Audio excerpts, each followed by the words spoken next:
नमस्कार,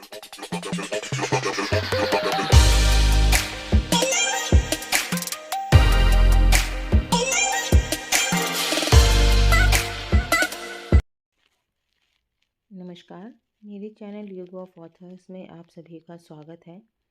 आज हम प्रेमचंद की जो कहानी पढ़ेंगे उसका नाम है कामना तरु। चलिए तो शुरू करते हैं। राजा इंद्रनाथ का देहांत हो जाने के बाद कुंवर राजनाथ को शत्रुओं ने चारों ओर से ऐसा दबाया कि उन्हें अपने प्राण ले कर एक पुराने सेवक की शरण जाना पड़ा, जो एक छोटे से गांव का जागीरदार था।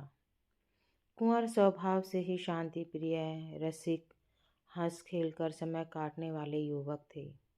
रण क्षेत्र की अपेक्षा कवित्व के क्षेत्र में अपना चमत्कार दिखाना उन्हें अधिक प्रिय था। रसिक जनों के साथ किसी वृक्ष के नीचे बैठे हुए काव्य चर्चा करने में उन्हें जो आनंद मिलता था, वह शिकार या राज दरबार में नहीं।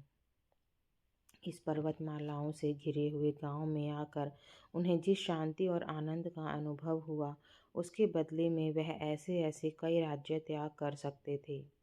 यह पर्वतमालाओं की मनोहर छटा, यह नेत्रारंजक हरियाली, यह जल प्रवाह की मधुर वीणा, यह पक्षियों की मीठी बोलियां, यह मृग शावकों की छलांगे, यह बछड़ों की कुलेलें, यह ग्राम निवासियों की बालोचित सरलता, यह रमणियों की संकोच में चपलता, ये सभी बातें उनके लिए नई थीं। पर इन सबों से बढ़कर जो वस्तु उनको आकर्षित करती थी, वह जागीरदार की युवती कन्या चंदा थी। चंदा घर का सारा काम काज आप ही करती थी। उसको माता की गोद में खेलना नसीब ही ना हुआ था।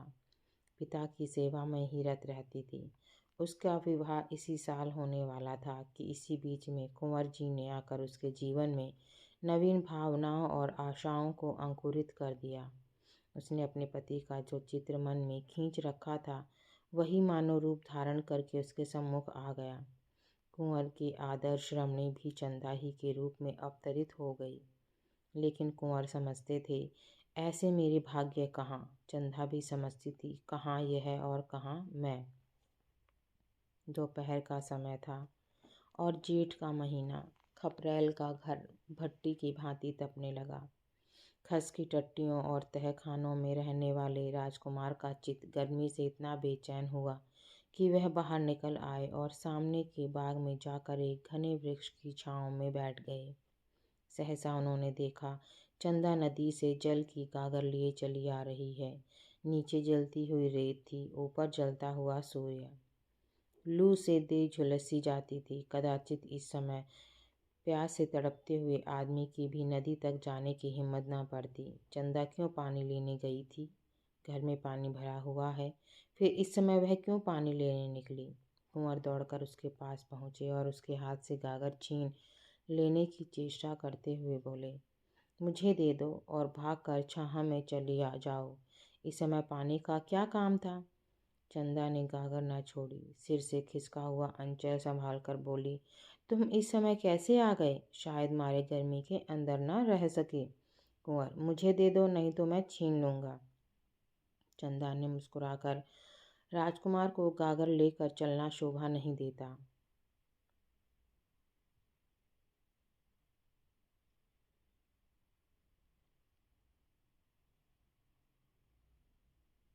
चंदा ने मुस्कुराकर कहा, राजकुमारों को गागर लेकर चलना शोभा नहीं देता। कुंवर ने गागर का मुंह पकड़कर कहा, इस अपराध का बहुत दंड सह चुका हूँ। चंदा, अब तो अपने को राजकुमार कहने में भी लज्जा आती है। चंदा, देखो, धूप में खुद हैरान होते हो और मुझे भी हैरान करते हो। गागर छोड़ दो, सच कहती हूँ, पूजा का जल है। कुंवर, क्या मेरे ले जाने से पूजा का जल अपवित्र हो जाएगा? चंदा, अच्छा भाई, नहीं मानते तो तुम ही ले चलो। हाँ, नहीं तो। कुंवर गागर लेकर आगे आगे चले, चंदा पीछे पीछे हो चली। बगीचे में पहुंचे जब चंदा एक छोटे से पौधों के पास रुककर बोली, इसी देवता की पूजा करनी है, गागर रख दो। कुंवर ने आश्चर्य से पूछा, यहाँ कौन देवता है चंदा? मुझे तो नहीं नजर आता। चंदा ने पौधों को सींचते हुए कहा, यही तो मेरा देवता है। पानी पीकर पौधों की मुरझाई हुई पत्तियां हरी हो गईं, मानो उनकी आंखें खुल गई हों। कुंवर ने पूछा, यह पौधा क्या तुमने लगाया है चंदा? चंदा ने पौधों को एक सीधी लकड़ी से बांधते हुए कहा, हाँ, उसी दिन तो जब तुम यहाँ आए। यहाँ पहले मेरी गुड़ियों का घरौंदा था। मैंने गुड़ियों पर छा करने के लिए अमोला लगा दिया था। फिर मुझे इसकी याद नहीं रही। घर के काम धंधों में भूल गई। जिस दिन तुम यहाँ आए मुझे न जाने क्यों इस पौधों की याद आई। मैंने आकर देखा तो वह सूख गया था। मैंने तुरंत पानी लाकर इसे सींचा तो कुछ कुछ ताज़ा होने लगा। तब से इसे सींचती हूँ। देखो कितना हरा भरा हो गया है। यह कहते कहते उसने सिर उठाकर कुंवर की ओर ताकते हुए कहा, और सब काम भूल जाऊं पर इस पौधों को पानी देना नहीं भूलती। तुम ही इसके प्राणदाता हो। तुम ही ने आकर इसे जिला दिया, नहीं तो बेचारा सूख गया होता। यह तुम्हारे शुभागमन का स्मृति चिन्ह है। जरा इसे देखो, मालूम होता है हंस रहा है। मुझे तो जान पड़ता है कि यह मुझसे बोलता है। सच कहती हूँ, कभी यह रोता है, कभी हंसता है, कभी रूठता है। आज तुम्हारा लाया हुआ पानी पाकर यह फूला नहीं समाता। एक एक पत्ता तुम्हें धन्यवाद दे रहा है। कुंवर को ऐसा जान पड़ा मानो वह पौधा कोई नन्हा सा क्रीड़ाशील बालक है। जैसे चुंबन से प्रसन्न होकर बालक गोद में चढ़ने के लिए दोनों हाथ फैला देता है, उसी भांति यह पौधा भी हाथ फैलाए जान पड़ा। उसके एक एक अणु में चंदा का प्रेम झलक रहा था।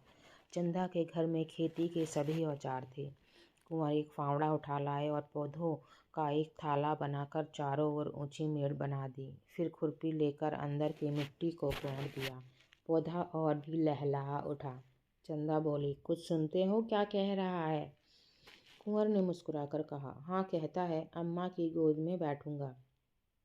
चंदा, नहीं, कह रहा है इतना प्रेम करके फिर भूल ना जाना।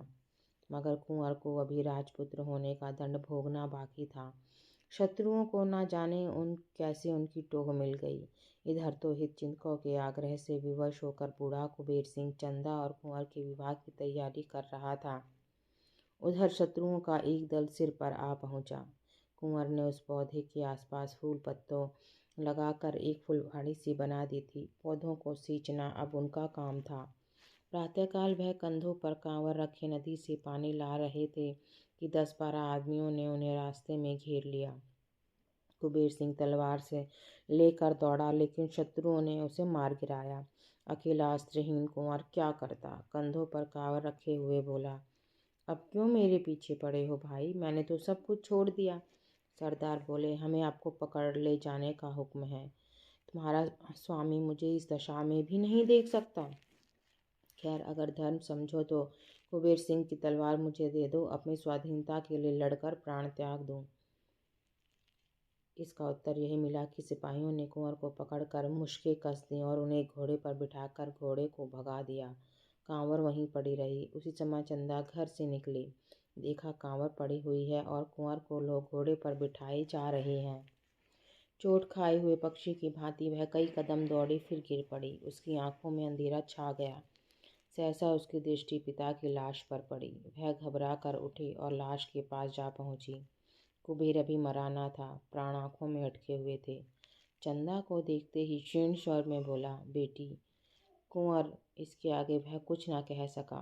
प्राण निकल गए, पर इस शब्द कुंवर ने उसका आशय स्पष्ट कर दिया। 20 वर्ष बीत गए, कुंवर कैद से न छूट सके। यह एक पहाड़ी किला था। जहाँ तक निगाह जाती पहाड़ियाँ ही नजर आती। किले में उन्हें कोई कष्ट न था। नौकर चाकर, भोजन, वस्त्र, शहर, शिकार, किसी बात की कमी न थी। पर उस वियोगिनी को कौन शांत करता जो नित्य कुंवर के हृदय में जला करते थे। जीवन में अब उनके लिए कोई आशा न थी, कोई प्रकाश न था। अगर कोई इच्छा थी तो यही कि एक बार उस प्रेम तीर्थ की यात्रा कर ले जहाँ उन्हें वह सब कुछ मिला जो मनुष्य को मिल सकता है।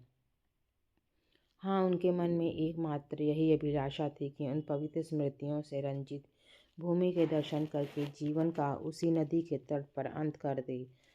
वही नदी का किनारा, वही वृक्ष का कुंज, वही चंदा का छोटा सा सुंदर घर उसकी आंखों में फिरा करता, और वह पौधा जिसे उन दोनों ने मिलकर सींचा था, उसमें तो मानो उसके प्राण ही बसते थे। क्या वह दिन भी आएगा जब वह उस पौधे को हरी हरी पत्तियों से लदा हुआ देखेगा? कौन जाने वह अब है भी या सूख गया। कौन अब उसको सींचता होगा। चंदा इतने दिनों अविवाहित थोड़े ही बैठी होगी। ऐसा संभव भी तो नहीं, उसे अब मेरी सुध भी ना होगी। हाँ, शायद कभी अपने घर की याद खींच लाती हो तो पौधों को देखकर उसे मेरी याद आ जाती हो। मुझ जैसे अभागे के लिए इससे अधिक वह और कर ही क्या सकती है। उस भूमि को एक बार देखने के लिए वह अपना जीवन दे सकता था, पर यह अभिलाषा ना पूरी होती थी। आह, एक युग बीत गया। शोक और निराशा ने उठती जवानी को कुचल दिया। ना आंखों में ज्योति रही, ना पैरों में शक्ति। जीवन क्या था? एक दुखदाई स्वप्न था। उस सघन अंधकार में उसे कुछ ना सूझता था। बस जीवन का आधार एक अभिलाषा थी, एक सुखद स्वप्न जो जीवन में ना जाने कब उसने देखा था। एक बार फिर वही स्वप्न देखना चाहता था, फिर उसकी अभिलाषाओं का अंत हो जाएगा। उसे कोई इच्छा न रहेगी, सारा अनंत भविष्य, सारी अनंत चिंताएं इसी एक स्वप्न में लीन हो जाती थीं। उसके रक्षकों को अब उसकी ओर से कोई शंका न थी। उन्हें उस पर दया आती थी। रात को पहरे पर केवल कोई एक आदमी रह जाता था और लोग मीठी नींद सोते थे। कुंवर भाग जा सकता है, इसकी कोई संभावना, कोई शंका न थी। यहाँ तक कि एक दिन यह सिपाही भी निशंक होकर बंदूक लिए लेट रहा। निद्रा किसी हिंसक पशु की भांति ताक लगाए बैठे थी। लेटते ही टूटी कुंवर ने सिपाही की नाक की आवाज़ सुनी। उनका हृदय बड़े वेग से उछलने लगा। यह अवसर आज कितने दिनों के बाद मिला था। वह उठे, मगर पांव थर थर काँप रहे थे। बरामदे के नीचे उतरने का साहस ना हो सका। कहीं इसकी नींद खुल गई तो हिंसा उनकी सहायता कर सकती थी। सिपाही के बगल में उसकी तलवार पड़ी थी, पर प्रेम का हिंसा से बैर है। कुंवर ने सिपाही को जगा दिया। वह चौंक कर उठ बैठा। रहा संशय भी उसके दिल से निकल गया। दूसरी बार जो सोया तो खर्राटे लेने लगा। प्रातःकाल जब उसकी निद्रा टूटी तो उसने लपक कर कुंवर के कमरे में झांका। कुंवर का पता न था। कुंवर इस समय हवा के घोड़े पर सवार कल्पना की द्रुत गति से भागा जा रहा था, उस स्थान को जहां उसने सुख स्वप्न देखा था। किले में चारों ओर तलाश हुई। नायक ने सवार दौड़ाए, पर कहीं पता न चला। पहाड़ी रास्तों का काटना कठिन, उस पर अज्ञातवास की कैद, मृत्यु के दूत पीछे लगे हुए, जिनसे बचना मुश्किल। कुंवर को कामना तीर्थ में महीनों लग गए। जब यात्रा पूरी हुई तो कुंवर में एक कामना के सिवा और कुछ शेष न था। दिन भर की कठिन यात्रा के बाद जब वह उस स्थान पर पहुँचे तो संध्या हो गई थी। वहाँ बस्ती का नाम भी न था। 2-4 टूटे फूटे झोंपड़े उस बस्ती के चिन्ह स्वरूप शेष रह गए थे। वह झोपड़ा जिसमें कभी प्रेम का प्रकाश था, जिसके नीचे उन्होंने जीवन के सुखमय दिन काटे थे, जो उनकी कामनाओं का आगार और उपासना का मंदिर था, अब उनकी अभिलाषाओं की भांति भग्न हो गया था। झोपड़े की भग्नावस्था मूक भाषा में अपनी करुण कथा सुना रही थी। कुंवर उसे देखते ही चंदा चंदा पुकारते हुए दौड़े। उन्होंने उस रज को माथे पर मला, मानो किसी देवता की विभूति हो, और उसकी टूटी हुई दीवारों से चिमट कर बड़ी देर तक रोते रहे। हाय रे अभिलाषा! वह रोने ही के लिए इतनी दूर से आए थे। रोने की अभिलाषा इतने दिनों से उन्हें विकल कर रही थी, पर इस रुदन में कितना स्वर्गीय आनंद था।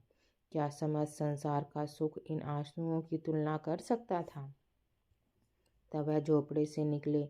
सामने मैदान में एक वृक्ष हरे हरे नवीन पल्लवों को गोद में लिए मानो उनका स्वागत करने को खड़ा था।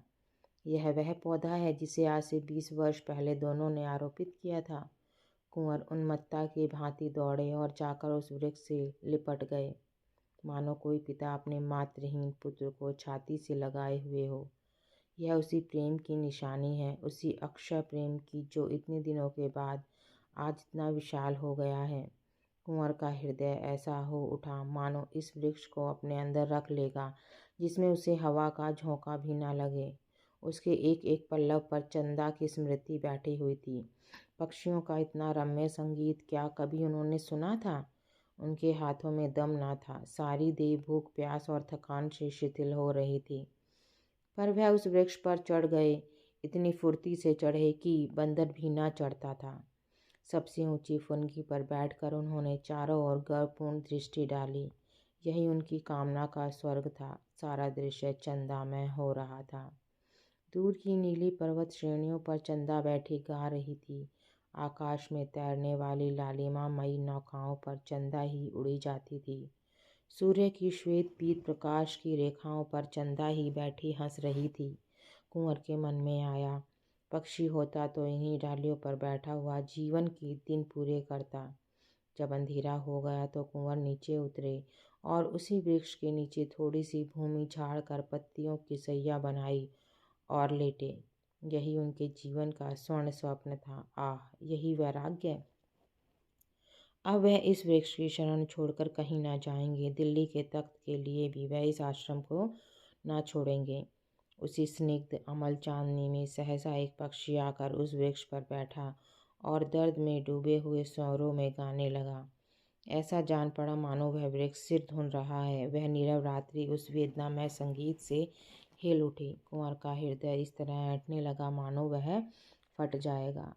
स्वर में करुणा और वियोग के तीर भरे हुए थे। आह पक्षी, तेरा भी जोड़ा अवश्य बिछुड़ गया है, नहीं तो तेरे राग में इतनी व्यथा, इतना विषाद, इतना रुदन कहाँ से आता। कुंवर के हृदय के टुकड़े हुए जाते थे। एक एक स्वर तीर की भांति दिल को छेदे डालता था। वह बैठे ना रह सके, उठकर आत्मविस्मृति की दशा में दौड़े हुए झोपड़े में गए। वहाँ से फिर वृक्ष के नीचे आए। उस पक्षी को कैसे पाएं? कहीं दिखाई नहीं देता। पक्षी का गाना बंद हुआ तो कुंवर को नींद आ गई। उन्हें स्वप्न में ऐसा जान पड़ा कि वही पक्षी उनके समीप आया। कुंवर ने ध्यान से देखा तो वह पक्षी न था, चंदा थे। हाँ, प्रत्यक्ष चंदा थे। कुंवर ने पूछा, चंदा, यह पक्षी यहाँ कहाँ? चंदा ने कहा, मैं ही तो वह पक्षी हूँ। कुंवर, तुम पक्षी हो? क्या तुम ही गा रही थी? चंदा, हाँ प्रियतम, मैं ही गा रही थी। इसी तरह रोते रोते एक युग बीत गया। कुंवर, तुम्हारा घोंसला कहाँ है? चंदा, उसी झोपड़े में जहाँ तुम्हारी खाट थी। उसी खाट के बांध से मैंने अपना घोंसला बनाया है। कुंवर, और तुम्हारा जोड़ा कहाँ है? चंदा, मैं अकेली हूँ। चंदा को अपने प्रियतम के स्मरण करने में, उसके लिए रोने में जो सुख है वह जोड़े में नहीं। मैं इसी तरह अकेली रहूँगी और अकेली मरूंगी। कुंवर, मैं क्या पक्षी नहीं हो सकता? चंदा चली गई। कुंवर की नींद खुल गई। उषा की लालिमा आकाश पर छाई हुई थी और वह चिड़िया कुंवर की शैया के समीप एक डाल पर बैठी चहक रही थी। अब उस संगीत में करुणा ना थी, विलाप ना था, उसमें आनंद था, चापल्य था, सारल्य था। वह वियोग का करुण क्रंदन नहीं, मिलन का मधुर संगीत था। कुंवर सोचने लगे, इस स्वप्न का क्या रहस्य है। कुंवर ने शैया से उठते ही एक झाड़ू बनाई और झोपड़े को साफ करने लगे। उनके जीते जी इसकी यह भग्न दशा नहीं रह सकती। वह इसकी दीवारें उठाएंगे, इस पर छप्पर डालेंगे, इसे लीपेंगे।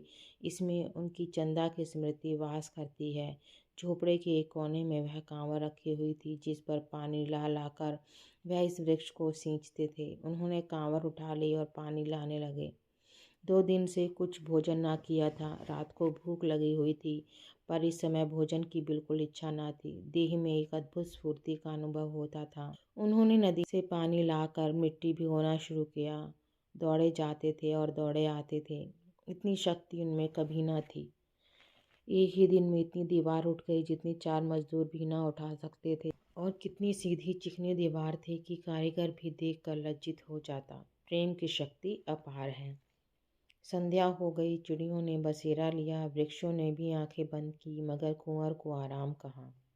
तारों के मलिन प्रकाश में मिट्टी के रद्दे रखे जा रहे थे। हाय रे कामना, क्या तू इस बेचारे के प्राण ही लेकर छोड़ेगी? वृक्ष पर पक्षी का मधुर स्वर सुनाई दिया। कुंवर के हाथ से घड़ा छूट पड़ा। हाथ और पैरों में मिट्टी लपेट कर वह वृक्ष के नीचे जाकर बैठ गए। उस स्वर में कितना लालित्य था, कितना उल्लास, कितनी ज्योति। मानव संगीत इसके सामने बेसुरा आलाप था। उसमें यह जागृति, यह अमृत, यह जीवन कहाँ। संगीत के आनंद में विस्मृति है, पर वह विस्मृति कितनी स्मृतिमय होती है। अतीत को जीवन और प्रकाश से रंजित करके प्रत्यक्ष कर देने की शक्ति संगीत के सिवा और कहाँ है। कुंवर के हृदय नेत्रों के सामने वह दृश्य खड़ा हुआ जब चंदा इसी पौधों को नदी से जल ला लाकर सींचती थी। हाय, क्या वे दिन फिर आ सकते हैं? सहसा एक बटोही आकर खड़ा हो गया और कुंवर को देखकर वह प्रश्न करने लगा जो साधारणतः दो अपरिचित प्राणियों में हुआ करते हैं। कौन हो? कहाँ से आते हो? कहाँ जाओगे? पहले वह भी इसी गांव में रहता था, पर जब गांव उजड़ गया तो समीप के एक दूसरे गांव में जा बसा था। अब भी उसके खेत यहाँ थे। रात को जंगली पशु से अपने खेतों की रक्षा करने के लिए वह आकर सोता था। कुंवर ने पूछा, तुम्हें मालूम है इस गांव में एक कुबेर सिंह ठाकुर रहते थे? किसान ने बड़ी उत्सुकता से कहा, हाँ हाँ भाई, जानता क्यों नहीं। बेचारे यहीं तो मारे गए। तुमसे भी क्या जान पहचान थी? कुंवर, हाँ, उन दिनों कभी कभी आया करता था। मैं भी राजा की सेवा में नौकर था। उनके घर में और कोई न था? किसान, अरे भाई, कुछ न पूछो, बड़ी करुण कथा है। उनकी स्त्री तो पहले ही मर चुकी थी, केवल एक लड़की बच रही थी। आह, कैसी सुशीला, कैसी सुघड़ लड़की थी। उसे देखकर आंखों में ज्योति आ जाती थी, बिल्कुल स्वर्ग की देवी जान पड़ती थी। जब कुबेर सिंह जीता था तभी कुंवर राजनाथ यहाँ भाग कर आए थे और उनके यहाँ रहे थे। उस लड़की की कुंवर से कहीं बातचीत हो गई। जब कुंवर को शत्रुओं ने पकड़ लिया तो चंदा घर में अकेली रह गई। गांव वालों ने बहुत चाहा कि उसका विवाह हो जाए। उसके लिए वरों का तोड़ा ना था भाई। ऐसा कौन था जो उसे पाकर अपने को धन्य ना मानता, पर वह किसी से विवाह करने पर राजी ना हुई। यह पेड़ जो तुम देख रहे हो तब छोटा सा पौधा था। इसके आसपास फूलों की कई क्यारियां थीं। इन्हीं को गोड़ने, निराने, सींचने में उसका दिन कटता था। बस यही कहती थी कि हमारे कुंवर आते होंगे। कुंवर की आंखों से आंसू की वर्षा होने लगी। मुसाफिर ने जरा दम लेकर कहा, दिन दिन घुलती जाती थी। तुम्हें विश्वास न आएगा भाई, उसने 10 साल इसी तरह काट दिए। इतनी दुर्बल हो गई थी कि पहचानी न जाती थी, पर अब भी उसे कुंवर साहब के आने की आशा बनी हुई थी। आखिर एक दिन इसी वृक्ष के नीचे उसकी लाश मिली। ऐसा प्रेम कौन करेगा भाई? कुंवर न जाने मरे कीजिए, कभी उन्हें इस विरहणी की याद भी आती है कि नहीं, पर इसने तो प्रेम को ऐसा निभाया जैसा चाहिए। कुंवर को ऐसा जान पड़ा मानो हृदय फटा जा रहा है। वह कलेजा थाम कर बैठ गई। मुसाफिर के हाथ में एक सुलगता हुआ उपला था। उसने चिलम भरी और 2-4 दम लगाकर बोला, उसके मरने के बाद यह घर गिर गया। गांव पहले ही उजाड़ था, अब तो और भी सुनसान हो गया। 2-4 आदमी यहाँ आ बैठते थे, अब तो चिड़िया का पूत भी यहाँ नहीं आता। उसके मरने के कई महीने के बाद यही चिड़िया इस पेड़ पर बोलती हुई सुनाई दी। तब से बराबर इसे यहाँ बोलते सुनता हूँ। रात को सभी चिड़ियाँ सो जाती हैं, पर यह रात भर बोलती रहती है। इसका जोड़ा कभी नहीं दिखाई दिया, बस फुटैल है। दिन भर उसी झोपड़े में पड़ी रहती है, रात को इस पेड़ पर आकर बैठती है। मगर इस समय इसके गाने में कुछ और ही बात है। नहीं तो सुनकर रोना आता है। ऐसा जान पड़ता है मानो कोई कलेजे को मसोस रहा है। मैं तो कभी कभी पड़े पड़े रो दिया करता हूँ। सब लोग कहते हैं कि यह वही चंदा है, अभी कुंवर के वियोग में विलाप कर रही है। मुझे भी ऐसा जान पड़ता है। आज न जाने क्यों मगन है। किसान तम्बाकू पीकर सो गया। कुंवर कुछ देर तक खोए हुए से खड़े रहे, फिर धीरे से बोले, चंदा, क्या सचमुच तुम ही हो? मेरे पास क्यों नहीं आती? एक क्षण में चिड़िया आकर उनके हाथ पर बैठ गई। चंद्रमा के प्रकाश में कुंवर ने चिड़िया को देखा। ऐसा जान पड़ा मानो उनकी आंखें खुल गई हों, मानो आंखों के सामने कोई आवरण हट गया हो। पक्षी के रूप में भी चंदा की मुखाकृति अंकित थी। दूसरे दिन किसान सोकर उठा तो कुंवर की लाश पड़ी हुई थी। कुंवर अब नहीं है, किंतु उनके झोपड़े की दीवारें बन गई हैं। ऊपर फूस का नया छप्पर पड़ गया है और झोपड़े के द्वार पर फूलों की कई क्यारियां लगी हैं। गांव के किसान इससे अधिक और क्या कर सकते थे। उस झोपड़े में अब पक्षियों के एक जोड़े ने अपना घोंसला बनाया है। दोनों साथ साथ दाने चारे की खोज में जाते हैं, साथ साथ आते हैं। रात को दोनों उसी वृक्ष की डाल पर बैठे दिखाई देते हैं। उनका सुरमय संगीत रात की नीरवता में दूर तक सुनाई देता है। वन के जीव जंतु वह स्वर्गीय गान सुनकर मुग्ध हो जाते हैं। यह पक्षियों का जोड़ा कुंवर और चंदा का जोड़ा है, इसमें किसी को संदेह नहीं है। एक बार एक व्याध ने इन पक्षियों को फंसाना चाहा, पर गांव वालों ने उसे मारकर भगा दिया। तो दोस्तों, आप सबको ये कहानी कैसी लगी कमेंट बॉक्स में ज़रूर लिखना, और प्लीज़ दूसरों को भी ये कहानी शेयर करें। धन्यवाद।